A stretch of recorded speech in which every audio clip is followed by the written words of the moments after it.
Good morning, everyone. Yesterday, we discussed the quantitative methods of monetary policy: bank rate, repo rate, CRR, SLR, open market operation.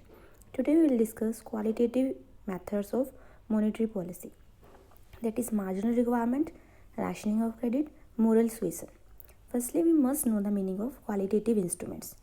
Qualitative instruments कौन से instruments होते हैं जिसमें हम main focus क्या रहता है आरबीआई का कि सिलेक्टेड सेक्टर्स, जैसे क्वांटिटेटिव सेक्टर्स में क्या, क्वांटिटेटिव इंस्ट्रूमेंट्स में हमारा क्या होता था कि हम जो भी पॉलिसी बना रहे हैं सारे सेक्टर्स में एक साथ लगेगी वो।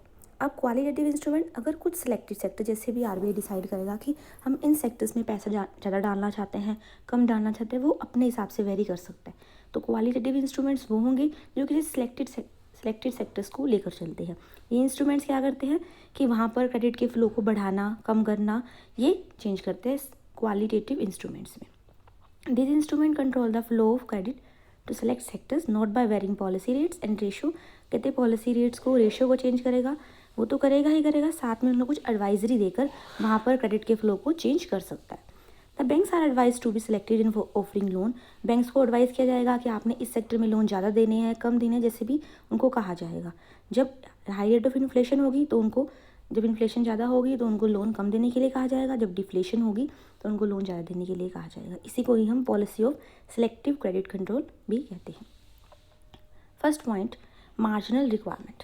मार्जिनल रिक्वायरमेंट, तो मार्जिनल रिक्वायरमेंट का मतलब होता है कि जितने की हमने, जब हमने लोन लिया तो कोई चीज़ कोलेटरल रखी, जितने की चीज़ कोलेटरल रखी और कितने का लोन मिला हमें, उसके डिफरेंस को हम बोलते हैं marginal requirement. The marginal requirement refers to difference between the current value of security offered for loan. जो हमने लोन लिया तो उसके लिए जो सिक्योरिटी हमने ऑफर करी, जिसको हम कोलेटरल बोलते हैं, और कितने का हमें लोन मिला, उसके डिफरेंस को हम क्या बोलते हैं, मार्जिनल रिक्वायरमेंट। अब एग्जाम्पल दे रखा है, अगर एक पर्सन ने अपना हाउस मॉर्टगेज किया है, हाउस गिरवी रखा है 1 करोड़ का, और उसको लोन मिला है 80 लाख का, तो डिफरेंस 20 लाख क्या हो गया उसका, मार्जिनल रिक्वायरमेंट।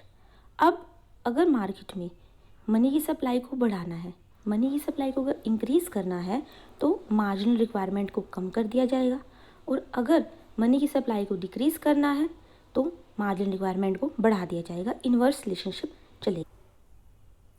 देखो, when we want to decrease the supply of credit, हम क्रेडिट की सप्लाई को डिक्रीज़ करना चाहते हैं मार्केट में, मतलब कि मार्केट में मनी की सप्लाई को कम करना चाहते हैं, तो क्या करेंगे, मार्जिनल रिक्वायरमेंट को बढ़ा देंगे। जैसे देखो, पहले हमारा मार्जिनल रिक्वायरमेंट कितना था, 20 लाख। अब हम क्या करना चाहते हैं, सप्लाई ऑफ क्रेडिट को डिक्रीज़ करना चाहते हैं, तो हम क्या करेंगे, वही 1 करोड़ का हाउस अगर मॉर्टगेज करें तो उसको सिर्फ 70 लाख का ही लोन देंगे, मतलब लोन अब हम कम देंगे, जिससे मार्जिनल रिक्वायरमेंट हमारा बढ़ जाएगा। On the other hand, when we want to increase the supply of credit, जब हम सप्लाई ऑफ क्रेडिट को इंक्रीज़ करना चाहते हैं, मार्केट में मनी की सप्लाई को बढ़ाना चाहते हैं, तो हम मार्जिनल रिक्वायरमेंट को कम कर देंगे। जैसे वही सेम हाउस 1 करोड़ का हमने मॉर्टगेज रखा और हमको कितने का लोन दे दिया, अब 90 लाख का लोन दे दिया, तो मार्जिनल रिक्वायरमेंट को कम कर दिया। तो मार्जिनल रिक्वायरमेंट और सप्लाई ऑफ क्रेडिट में हमारा इन्वर्स रिलेशनशिप होगा। नेक्स्ट पॉइंट है rationing of credit. Rationing of credit means, rationing of credit refers two fixation of credit Kota's for different business activity. मतलब डिफरेंट बिजनेस एक्टिविटी, जैसे कोई भी selected sectors ले लिए, वहाँ पर हम कोटा सेट कर देंगे। जैसे आपने ले लिया एजुकेशन सेक्टर, एजुकेशन में बैंक्स को बता दिया जाता है कि आपने कितना लोन देना है, एमएसएमई में कितना लोन देना है, तो ये क्या करना, फिक्सेशन कर देना कोटा का, कि जिस सेक्टर में जितना लोन आपको कहा गया उतना ही आप लोन दोगे। तो इससे क्या हो जाता है कि आप स्पेकुलेटिव एक्टिविटीज़ पे कंट्रोल कर सकते हो। जैसे कि अगर आपने लोन लिया अपने एजुकेशन के लिए, तो वो आपका एजुकेशन में ही यूज़ होना चाहिए, ना कि किसी और एक्टिविटी में। बैंक्स इस बात का पूरा ध्यान रखेंगे, और जिस सेक्टर में जितना लोन कहा गया उसी सेक्टर में उतना ही लोन देना है। इसको अपने हिसाब से हम चेंज नहीं करते, कमर्शियल बैंक अपने हिसाब से चेंज नहीं कर सकते। Can't exceed the quota limits while granting loan. जितना कोटा कहा हुआ है कि किस सेक्टर में कितना देना है, उतना ही उनको लोन देना होता है। Now the third point is moral suasion. Moral suasion का मतलब क्या होता है, sometimes the central bank makes a member bank agree through persuasion to follow its directive. अब जो भी सेंट्रल बैंक रूल बनाता है, कमर्शियल बैंक को फॉलो करने होते हैं। अगर तो वो उनको सिंपल एडवाइस दी जाती है कि वो फॉलो करें, अगर वो एडवाइस फॉलो नहीं करते तो उनके ऊपर स्ट्रिक्ट एक्शन भी लिया जाता है। जैसे अगर बैंक्स को कहा गया है इन्फ्लेशन के टाइम आपने लोन कम देने हैं, तो उनको कम ही लोन देने होंगे, और डिफ्लेशन के टाइम उनको लोन ज़्यादा देने हैं तो ज़्यादा लोन ही देने होंगे। जिस हिसाब से सेंट्रल बैंक कहेगी उस हिसाब से उनको फॉलो करना होगा। How it is to be noted that moral suasion is a combination both persuasion and pressure, को कहा भी जाएगा और उनके ऊपर प्रेशराइज भी किया जाएगा। अगर वो फिर भी बात नहीं मानते तो उनका लाइसेंस तक कैंसिल हो सकता है।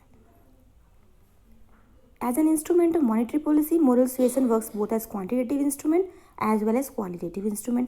कहते हैं जो moral suasion है क्वांटिटेटिव भी है और क्वालिटेटिव इंस्ट्रूमेंट, दोनों का कॉम्बिनेशन है, बट स्टिल इसको क्वालिटेटिव इंस्ट्रूमेंट्स में ही रखा जाता है।